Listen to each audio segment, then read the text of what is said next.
Hey everyone, Nick Nielsen. Welcome back to JUCO Jam. This is season 2, episode 3. With me, as always, is the birthday boy himself, the JUCO advocate, Brandon Woo! Cole. BG, thank you so much for joining us on your birthday. Are you ready to talk JUCO hoops? I mean, this is all I want to do on my birthday. My wife said, "What do you want for your birthday?" And I said, "I want to get on and talk to Nick Nielsen about JUCO hoops." And then I want So to that's what watch we're gonna do. Mexico Panola, right? It's not too much to ask. Yeah, and I want to talk to Todd Franklin, which we're gonna do later. So, I mean, what more could you ask for on your birthday? I have my Trailblazer Navy on, so let's go. Let's hop right into the rewind on the week that was.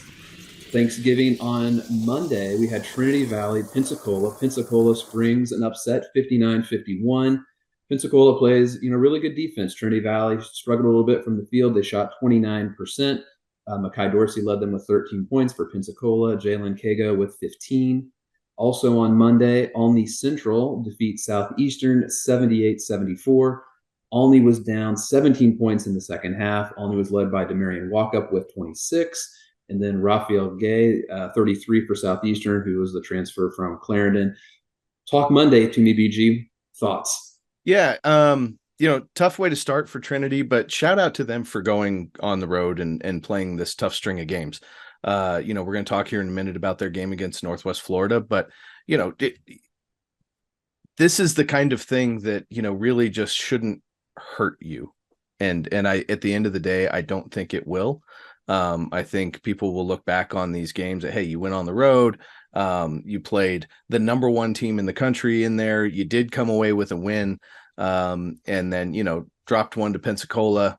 Shout out to them for the upset there. But like, those are the kinds of games that you need to go play if you want to show people who you really are. So tough one there, but and then only just kind of keeps things rolling right now. Coach Glass got those guys playing well, and so we'll see what plays out. You make a great point about the schedule because Ranger did that last year. They played in that same tournament. Ranger ended up with 29 out of their 30 regular season games as Division One games. Going on the road and playing that top flight competition in today's day and age, with the at-large being as scarce as they are, it's okay to have those losses. And in fact, you can argue that having a loss or two might be better than a couple of really bad wins. Yeah, I mean, if you're a voter in this system and you are looking at teams that play a string of non D1 games and go undefeated versus a team that maybe plays, instead of 5 non D1 games, they play 5 D1 games and they go 3-2 against tough teams. That 3-2 team is probably deserving of that look. Exactly. So. And that's the committee has been very consistent with that application. A couple of big games that we had on Tuesday, as you mentioned, Northwest Florida defeats Trinity Valley 74-70 in overtime. Definitely a better performance by Trinity Valley. Ahmad Bynum with 19, 4 Northwest players in double figures, Jaden Shire with 10 and 13. I mean, Northwest Florida is just a terrific basketball team, very balanced. They're just loaded with Division One players. And then also a little Kansas battle, little Jayhawk action. Cloud County defeats Coffeyville 63-43. You have to help me with the name so I don't mispronounce it. Cheek Sao was 16-8 for Cloud. Close enough. Check. Schick Sao was 16-8. Coffeyville really struggled to shoot the basketball, 21% from the field, hit only 5 out of 31 3. So big wins on Tuesday for both Northwest Florida and for Cloud County. Yeah, Coffeyville going through it a little bit right now, but obviously incredibly well coached. Always a tough team to play against. Cloud is clicking right now, and they played in a game on Sunday that we'll talk about that was kind of delayed, I think, because of weather. But they are very well coached as well, and they really run stuff. And those Cloud teams the past couple years have taken a little bit of time to get their wheels going just because of the principles that they run on offense. Would you call that, is that a Princeton style offense? Princeton inspired? Yeah, it's a modified Princeton. It's like a Yale, it's different. But yeah, Coach K-Strip does it's Ivy-ish. Coach K-Strip does an incredible job. And he has those guys rocking right now. Sal, a huge part of that. And having a lot of returners from last year's team obviously has been big. And then of course Northwest Florida, Trinity Valley. Trinity showed in that game that like, hey, dropped one to Pensacola, but like we really, really can play. Northwest Florida has done nothing but show that they are more than deserving of being the number one team in the country thus far. Haven't really shown any let up. This was one of their toughest tests so far. So again, shout out to Trinity Valley on that scheduling side of it, but Northwest Florida coming away with the win there. And then over the weekend, Vincennes goes to Moberly, defeats Moberly 76-67. VU was led by Michael Osei-Bonsu with 17 points and an incredible 18 rebounds. 10 of those were offensive rebounds. LeBron Thomas, 26 points, 8 rebounds, 7 assists. And then Ryan Oliver chipped in 18 points. And then Sunday in the delayed game, we have Barton defeated Cloud County. So, two good matchups between 4 ranked teams over the weekend. Yeah, Barton is playing as well as anybody in the country right now. That is a big time win against Cloud. And, the Jayhawk schedule is so different because it's just this massive conference schedule. And so, by choice or requirement, they're pretty much always going to have these really good games. And so, I look at that game for Cloud, dropping one to Barton.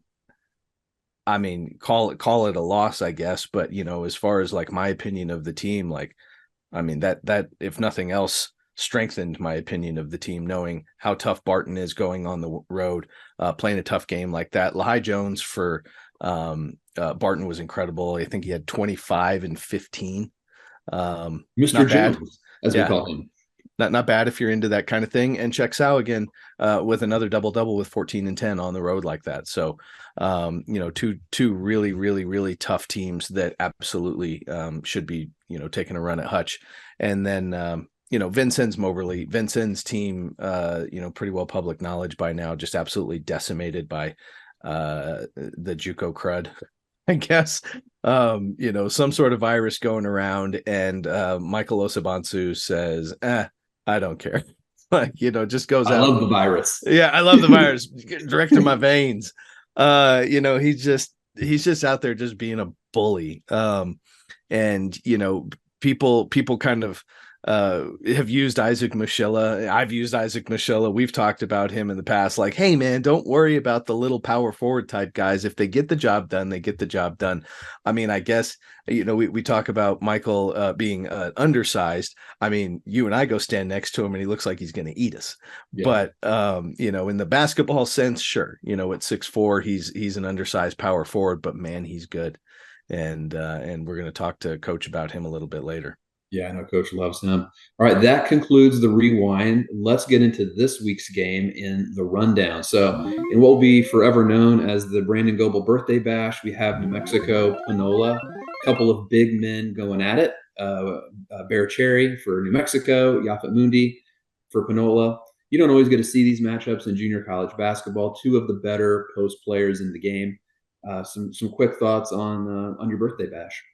Yeah, super excited about that. By the time this airs, this game will have already occurred. But we will edit it to make everything you say come to fruition. Right, so right. Go for it. Yeah, it's fine. But it is interesting looking at this with Bear.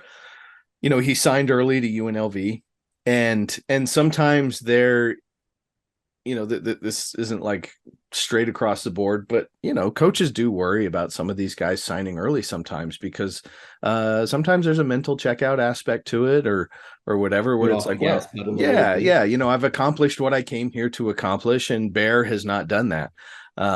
He's big and strong and tough and plays hard and he wants to win, and honestly, like, it doesn't matter who it's against. So watching a couple of my favorite guys from J48 this last summer, Yaphet and Bear, go at it in this game. Like, that's going to be fun. I'm super pumped up for it.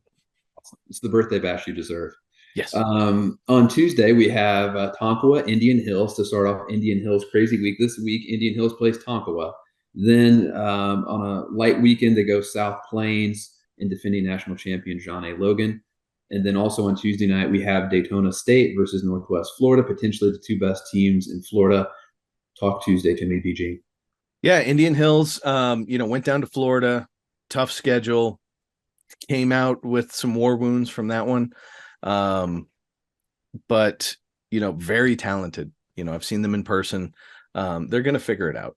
This is a group of kids with obviously a new coach. Very few of them had played together at all. I think they had 2 or 3 returners at most. David Hermes is still trying to figure some things out, but super super talented. They got scoring from all over the place. Defensively is really where they have struggled for the most part, and Coach Sash is going to get them going. So Tonka, a tough squad. This is going to be a good game. And then that Daytona State Northwest Florida, game of the week, I guess. Yeah, talent Um, everywhere, right? yeah, everywhere. I mean, if you're watching that game, there's probably 18 to 20 Division 1 players in that game. I mean, think about that. Like there's as many Division 1 players in this game as there is in a Division 1 game. Yeah. So, Yeah, I mean, it's a really good game, and there are pockets of people who may not say so publicly, but there is a groundswell of people that are like, "Wow, Daytona State's really good. Like, they might be as good as Northwest Florida State. I mean, they might have a chance to go to Hutch and win the whole thing." So I mean, there is a contingent who really thinks Daytona State is the real deal, and we'll find out Tuesday night, right? The ultimate litmus test. You're facing Coach DeMeo, Northwest Florida, um, number one ranked team in the country. Wednesday, we got 4 great games. We have Southeastern Triton, a little Midwest action for you. Then we go to the Jayhawk. We got Cali Barton, Butler Coffeeville, Garden City Cloud. It's a beautiful Wednesday. Yeah, I mean the Jayhawk is the gift that keeps on giving, right? During the holiday season, you can always count on the Jayhawk to come through. Sure, it's the same type of gift every year, but it's the gift that you really want, like chocolate and bourbon. So, um, it's you watch Cowley and Barton, right? So Cowley's got one of the best wing forwards, whatever you want to call him, Jeff Nwankwo in the country, going against Barton, that is absolutely just completely loaded up. And for just a random Wednesday conference game, it's like, hey, this is big time basketball. I mean, these are two, realistically, like talent wise and everything else, like top 25 caliber teams. Going against each other. And then you go down and it's like, okay, now what are we on to next? Oh, Butler and Coffeeville. And like we said earlier, Coffeeville having some struggles here, but incredibly well coached, has talent. Butler is physical and big and tough. And, this is just like two anvils crashing into each other. And then we go down the road a little bit more and it's like, okay, Garden City and Cloud. Oh my gosh, two very different systems going against each other. Polar Two opposites. polar opposites, two teams going to be fighting for who's in control of how we're going to play. That's really fun to watch too. And Absolutely. again, a bunch more Division 1 caliber players. It's as good as it gets. Thursday we have, I'm going to combine Thursday, Friday. Thursday we have Eastern Arizona snow, and then Friday we have South Plains, Indian Hills. And I know we've talked about Mr. Bonke. Help me out here. Funky, funky. Bonke at Eastern Arizona. Snow is undefeated, off to a great start. They shoot the 3 ball really well. So talk those two matchups. Any quick thoughts there? Yeah. Containing Rayshon Seamster is going to be tough. Snow doesn't have the just astronomical size of Eastern Arizona, but they do Nor have does some. anyone else. No, not just anybody else. But they do have smart, strong, tough physical players that can really stretch the floor. Now, what's interesting about Anton that you normally wouldn't think for a guy who's 7'2" is he can guard out to the perimeter and he can switch, which is super rare, and which is why he's getting high major recruitment. So, it's not like Snow's going to be able to just kind of go float and he's going to be, stuck down low and not be able to do anything. So that's going to be a really interesting matchup to watch. And then South Plains, Indian Hills, that's just like free candy, right? I mean, it's like two of the When two blue, of the when most blue legend. bloods collide. Yeah. This is like watching Duke, North Carolina, and it doesn't matter what's going on or the context of the season or whatever. Like, it's just going to be a good game, I think, either way. Congrats to both programs for playing the game, right? Those aren't necessarily always easy games to Yeah. facilitate and get together. So that's awesome that that's coming together. Saturday we have an amazing slate. So I'm going to run run through these quickly. Trinidad State, who has been to the national tournament 2 years in a row, versus Odessa. We have Florida Southwestern, who might be a team that's not ranked that could make a deep run in Hutch, versus Northwest Florida. Gulf Coast versus Eastern Florida.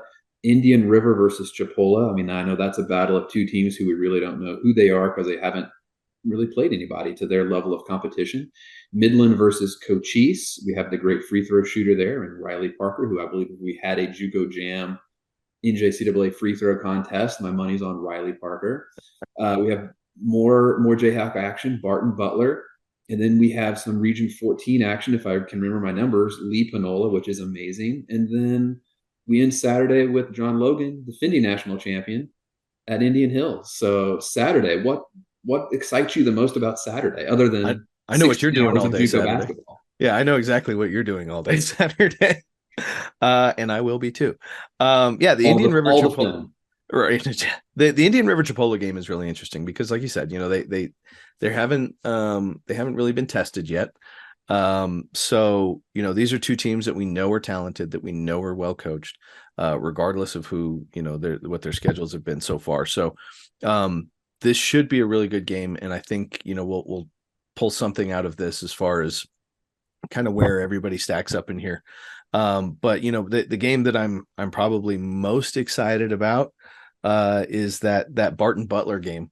That's just like classic Jayhawk, smash mouth, really good basketball. 3 yards in a cloud of dust. Yeah. Like this this one's going to be fun to watch. I'm excited about that one. And shout out to Trinidad State. They're playing really well. Going to be trying to take a run for 3 in a row here, and they're playing as well as anybody in Region 9. Coach Foley's got a chance to get them back for a third time in a row. Coach Bucket at Odessa certainly not shying away from tough games, right? I mean, we've talked a lot about Indian Hills and their schedule, but Odessa, once again, they're going out of the way to play really, really tough games. I know Coach Morosco at Indian River, he always gets the guys milkshakes for road wins. This is a neutral court game. I'd love to get an answer on if they beat Chipola, are there milkshakes? My guess is that yes, milkshakes are in play, even on a neutral court game. I feel like milkshake is got to be right. I mean, Coach Morosco, what do we even do? I know you're a friend of the program. Let us know. Curious minds want to know. And then we have some Sunday action this week. We have John A. Logan playing Moberly at the St. Louis Classic that they put together. And then Tallahassee, who's got off to a good start, plays Daytona. So this is a great week for Daytona, potentially to really put their stamp on who they are. And this could really just catapult them up the rankings. Yeah. Daytona comes away with a couple wins here, and you're going to be talking about them, being in the top 5 to 6, somewhere in there. And but Tallahassee playing very well. New coach this year who's very experienced, who's done very well in the junior college ranks before. So definitely not going to be an easy game by any means. And John A. Logan at Moberly, Logan's still trying to find themselves a little bit and figure out what they are and where they are. So Saturday, Sunday, Indian Hills, Moberly, you want a chance to flip the season around? Here it is. Yeah, and you could kind of see it in last time Logan was on the court. You could just kind of see it starting to come together. You could see how it's starting to everybody's kind of figuring it out. And I think sometimes you take Division I transfers that come into junior college, maybe there's some sense of entitlement, or they're just going to walk in and dominate the junior college landscape. When you play at the highest level of junior college basketball, it's very rare that you just walk in and dominate. Yeah. So I think there's been a little bit of an adjustment curve.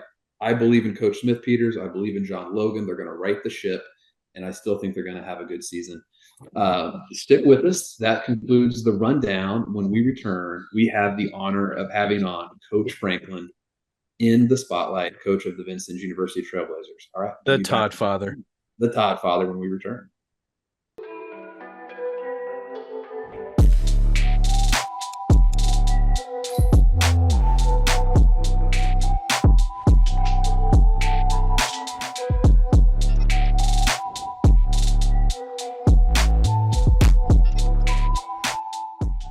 As the second largest intercollegiate athletic association in the country, The NJCAA serves not only a pivotal role in college athletics, but in higher education.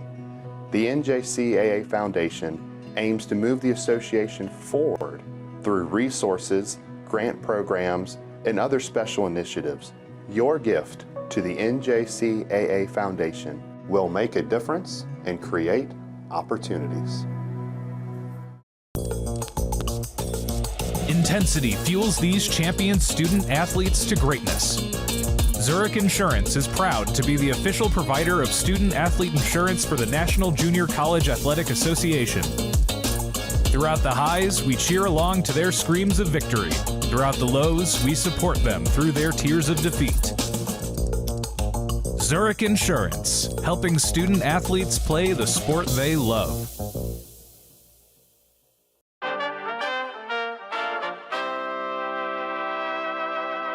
Welcome back to the Spotlight. We are incredibly excited to have our first NJCAA Hall of Fame coach and national championship coach, Todd Franklin from Vincennes, join us.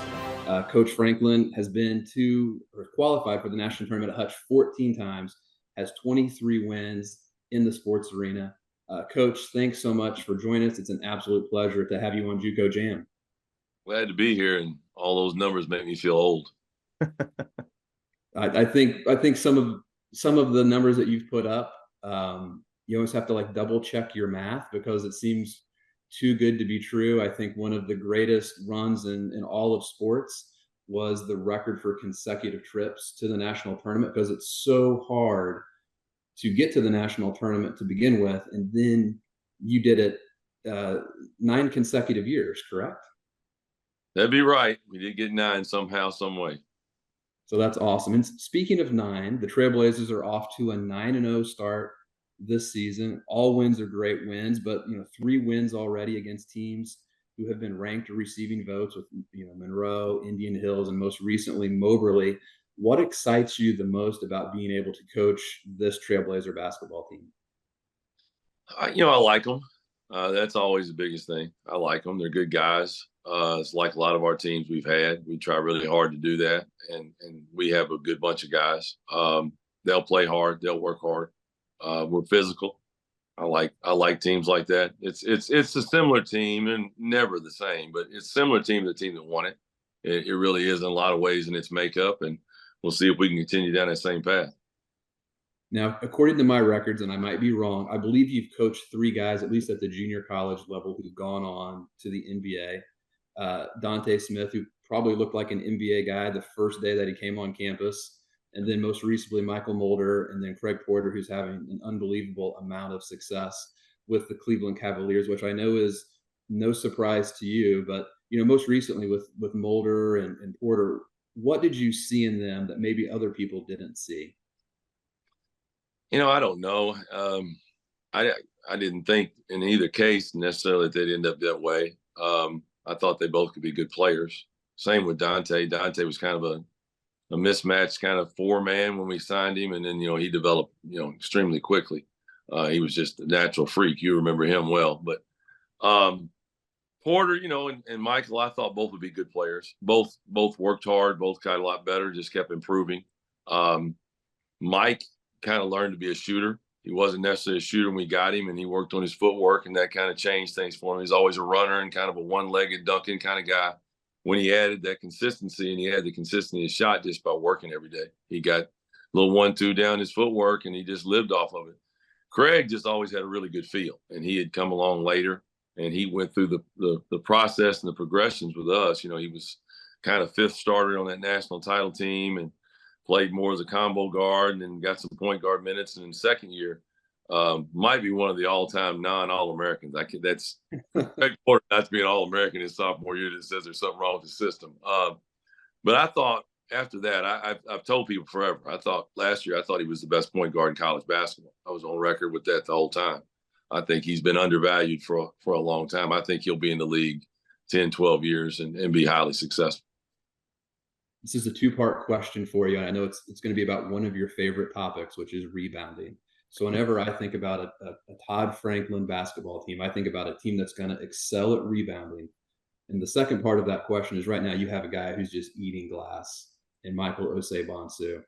if you're an NCAA Division I team, would you let his size at 6'4" deter you from getting a guy like that who just loves to rebound the ball? Most recently, 18 rebounds at Moberly, incredible 10 offensive boards. No, if I was a mid-major guy, there'd be no question. You might question as you get to a certain level of height. I think he'd be fine and be good, but I think anything legit mid-major down, he's going to be a really good player. Now you got to want to invest in what he is. If you're going to play 5 guys behind a 3-point line on offense, that may not be, but he can put the ball on the floor. There's things that he can do, and he's even a better athlete than people know. He's got some Barkley stuff to him, and he's just beginning to scratch the surface. I don't know if he's ever going to be a great shooter, but he's now shooting over 70% of the foul line. He's improved those areas and continues to. But he's smart. He can handle it, make good decisions, and he's just a freak. I mean, he's a guy that'd be a top 10, NFL draft pick. Mom didn't sign the waiver, wouldn't let him play. You want to know what Aaron Donald would probably look like playing college basketball? Because he's playing SEC or wherever. You're watching it in Mike. But Mike's a great guy, too. I mean, the worst thing having Mike, let's say, if you went that level, is he's in your top 8, and he's going to help you because he can really move those feet and guard. And he's just a problem, man. I mean, that's a different kind of strength that goes with that dude. Yeah, I mean, and I think in the Moberly game, there was a couple of times where they blocked him out pretty well, and he just out-jumped people. I mean, like you said, he is a better athlete, than people realize. Another hallmark when I think about Todd Franklin basketball is elite point guard play, whether it goes back 20-some years to Tim Barnes, Chris Darrington, Pun Tisdale, Craig Porter, Keith Clemens. You've always had that guy on those Final Four, Elite Eight type teams. What excites you the most about LeBron kind of maybe being the next guy in that great group of Coach Franklin point guards? Same thing as on the other guys. They're all a little bit different, but you have to be a guy who's going to has some intelligence. We want a guy that is willing to listen and learn and play smart basketball. Start there. All those guys were smart. They played smart. We want to be aggressive. We're going to be aggressive, but you got to know what you're doing.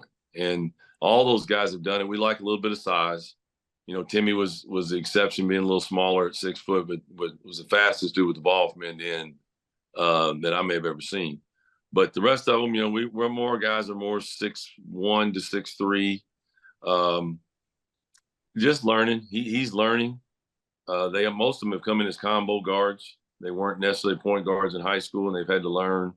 I think those guys have been successful for us. But he's got a real chance. And he's playing injured. He popped that groin in that first part of the Columbia State game, the second game of the season. If you watched the first game we played, you'd see his athleticism, more than what you're seeing now. He's just kind of finding a way to get by right now. Hopefully sometime after Christmas break, he'll be back to full tilt and really going. He's got a chance. If he's here the 2 years with us, he stays the second, because it's always a process. And he may want to leave. If he does and goes, gets out after one, it'd be one thing. If he stays here and he's back again next season, I think LeBron will be as good as there is in the country, and will be able to play at really any level, much like those guys. Pun could have played anywhere in the country. He could have played at Kentucky. He could have played anywhere. He was under-recruited and showed that at East Tennessee. And Craig's the same way, and I think LeBron can be in that same type of thing. I know that you taught in the classroom at the collegiate level for a number of years, and I think at the heart, you are a teacher at heart. And so one of my questions is, what do you enjoy the most about teaching the game of basketball to these kids today? Because I know, kids today are different than they were 25 years ago, but you're still excelling at it. Maybe you're reaching them in a new way, but what kind of keeps you going? I don't know. They are different. There's no question. And that's, it's not their fault or reason. It's just the way that, they're trained coming up. It's just different. You got to be the right guy to play for us. I want the guy that wants to learn. I want the guy that wants to listen. I want the guy that wants to know what we have to say. If they don't, that's fine. You can go somewhere else. So, it excites me as long as they want to be excited about getting good. If they want to work, if they want to take personal responsibility, which is kind of what ours always is, we're gonna come in and we feel like we dictate our own terms. I want people like that. when I have them, I get excited. Those guys energize me. If you don't, then you feel like you're wasting your time, because if you don't want it, you don't want it. I think this group, we've got a group that wants it, so it makes it a lot easier to come to work every day. Great. Coach, I always get to wrap up these interviews with the most important question that it might be the most important question you get all year, honestly. All right, I need you to picture for me, if you will. Get in that Zen mode. You've just won another game. Add it to the list. Your team is on the road. You're on the team bus. You pull into the parking lot, and that beautiful green and red neon glow comes across the bus windows as you pull into Chili's. What are you having at Chili's? Well, I'm going to have queso dip for sure. I mean, that's a given. And then probably it's either going to be one or two things, depends on what I'm feeling. Probably it's either ribs or Cajun chicken and shrimp pasta. Which way am I going to go? Am I going to go with the red meat, or am I going to go with a pasta dish? That's going to be what I'm going to hit. I like it. What are we drinking with that, Coach? We going probably the tallest ultra that they can get me. Bring this man a bucket, please. Right now, Kentucky boy, you might go a little darker than that. Fantastic. I knew it checks a lot of boxes on the Chili's menu. That's great. Yeah. I knew it wasn't going to be the blackberry iced tea. Yeah. The team, I got water going, so there you go. There you go. I like it. Well, Coach, we appreciate you coming on. Coming up next, we head into the grind.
Welcome back to JUCO Jam. We are now entering the session that we call the grind, where we feature a current junior college basketball player. Today, we're going to be talking about Jeff Nwankwo, the 6'6", 210-pound wing from Cali. You may have seen him most recently on ESPN's Top 10 when he put someone on a poster. He is a big reason why Cali is off to a great start. They're 8-1. He's averaging almost 17 points, 7 rebounds, 3 assists per game. He's been in double figures of 8 of their 9 games. I know he was in your JA 48 showcase this summer. BG, what do you see about Mr. Nwankwo? One of my favorite players in the country coming into the season, redshirted as a freshman at Tulane on the football team. So it's always funny talking to coaches about recruiting when they say, well, how tough is he? And I'm like, he's pretty tough. So just an absolute fun guy to watch. And if you haven't seen the video yet, that was on SportsCenter Top 10, coming in on number 6. I think underranked.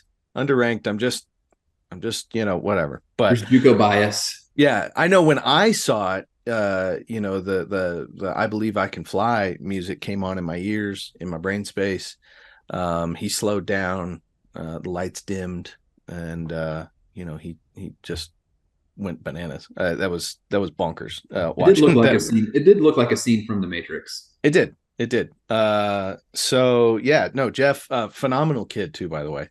So one of those guys that when you point at somebody and say, well, why is this team going to be successful this year?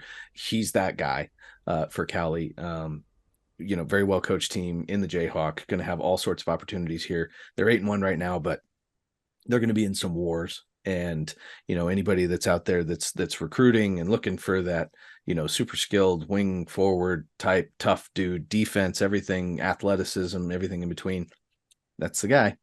He's going to do really well at the next level because you have to be strong when you look at like these Power 5 Division I conferences.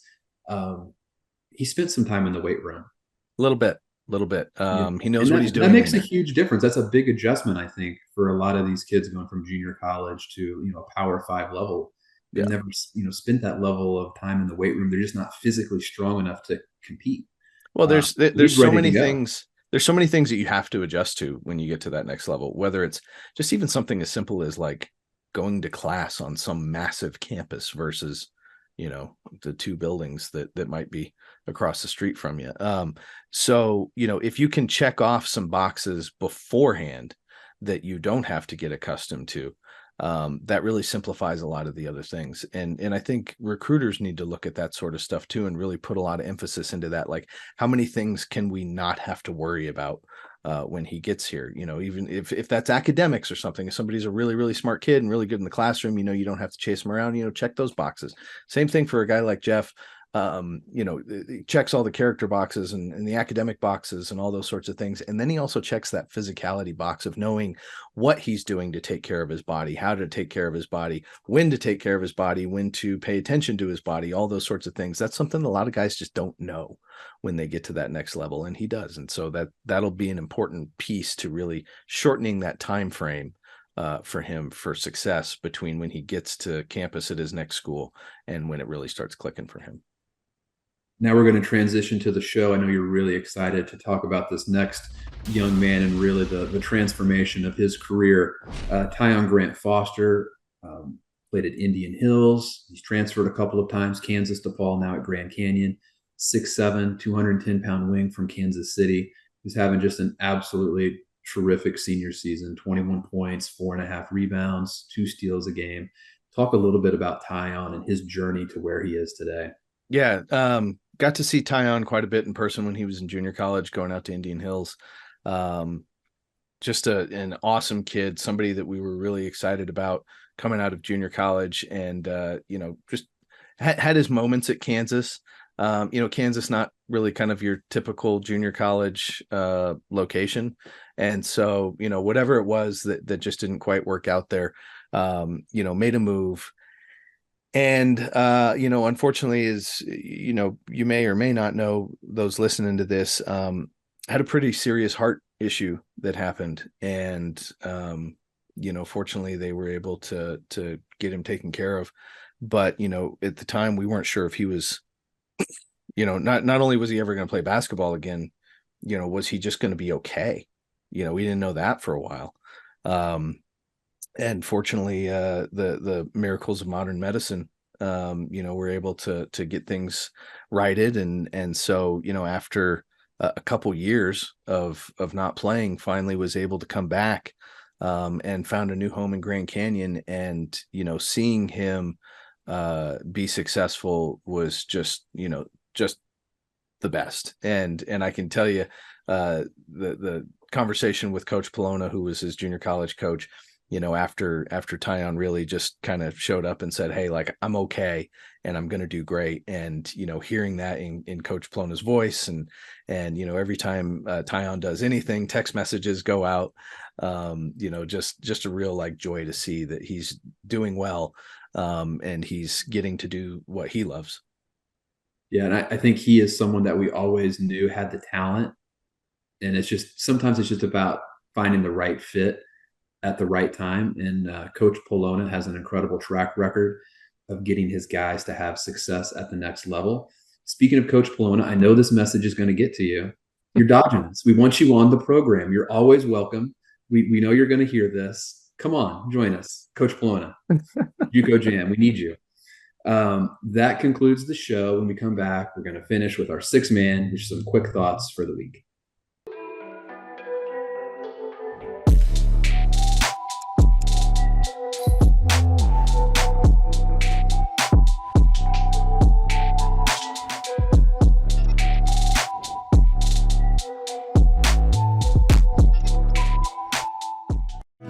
the second largest intercollegiate athletic association in the country, the NJCAA serves not only a pivotal role in college athletics, but in higher education. The NJCAA Foundation aims to move the association forward through resources, grant programs, and other special initiatives. Your gift to the NJCAA Foundation will make a difference and create opportunities. Intensity fuels these champion student athletes to greatness. Zurich Insurance is proud to be the official provider of student athlete insurance for the National Junior College Athletic Association. Throughout the highs, we cheer along to their screams of victory. Throughout the lows, we support them through their tears of defeat. Zurich Insurance, helping student athletes play the sport they love.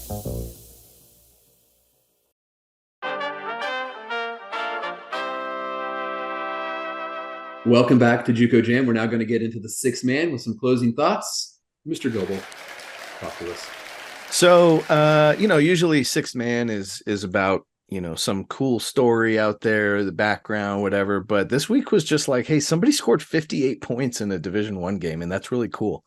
Mustafa, and I'm going to say this wrong, Mustafa El Mutahil at Indian River, 58 points against Caldwell Tech this weekend, yesterday, I guess, right? Yesterday, yeah. Does he get an extra milkshake for that?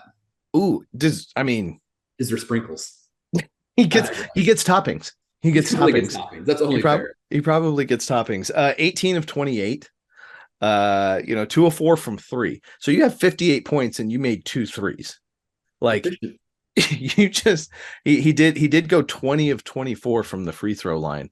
That was probably just what? Give me the ball. I'm just gonna get physical. And see what they can do. And close game. Barn burner, 126 to 120. But 58 points is always special and worth talking about. So there we go. Awesome. So I have another question for you in my JUCO Jam inbox. I feel like we need theme music for that. There should be. Yeah. Alexa, we need you on this. All right. So here's the question. We have mentioned a couple times in passing that maybe this is the year for Odessa, right? Okay. So the question that was presented, when you think about a national champion, if you're given the option of Salt Lake, South Plains, Northwest Florida, or the field, what do you want? Oh, wow. So whoever asked that, are you just trying to help me make friends? Is that the scenario? This is how we're closing November strong. Salt Lake, South Plains, Northwest Florida, or the field. You know what? I've been around junior college basketball enough to know that when we think we know, we don't know, right? So no offense to those top 3 teams. They're all phenomenally coached. They're all full of very talented players, but I'm going to take the field because Hutch is crazy. Stuff happens at Hutch, right? It's not easy. It's not easy. And you got to win 4 or 5 in a week. Yeah. You're going to give me 21 teams worth of talent to choose from. I think I got to go with the field because honestly, as you and I have talked, off air, looking at those top 6, 7, 8, it gets really hard to kind of figure out, where, yes, Northwest Florida is clearly the number 1 team in the country right now. You're kind of top 2 or 3, pretty well where everybody fits. But after that, it's just a whole bunch of really, really, really talented teams that could beat any one of those teams at any given moment. So, and that's honestly the most exciting thing I think about where junior college basketball is at right now is, I'm going off on a tangent here for sixth man, but basically what I think is, we do what we want. We do what we want. Actually, we only get to do what Alexa allows us to do. But other than that, we get to do what we want. So the transfer portal has had an interesting effect on junior college where I think there are some players going to junior college that maybe would not have before. And that has really spread out, right? That has kind of, they're not all going to the same place. There's too many good players. And so I think you're seeing a lot more parity than maybe in the past. There's not somebody that is just flat out dominant. Northwest Florida has been really good, but Coach DeMayo will tell you that, our team is very good, and there's also a whole bunch of other teams that are also very good. And right now we just happen to be, winning those. I mean, the close win against Trinity Valley this last weekend was a perfect example of, there's just talent top to bottom here. So yeah, give me the field. Very long answer to a very short question. I'm with you. I'm a believer in the law of large numbers. I would also take that. But obviously, Coach DeMayo, Coach Sowers, friends of the program, and Coach Taylor, we've got to have you on, right? We need Coach Taylor at Salt Lake to join us to have the third of that group on there. So that concludes JUCO Jam Season 2, Episode 3. We hope you have a wonderful week. Check out all the great junior college basketball action, and we'll see you again next Tuesday at 3 p.m. Eastern. Thanks, Brandon. Everybody.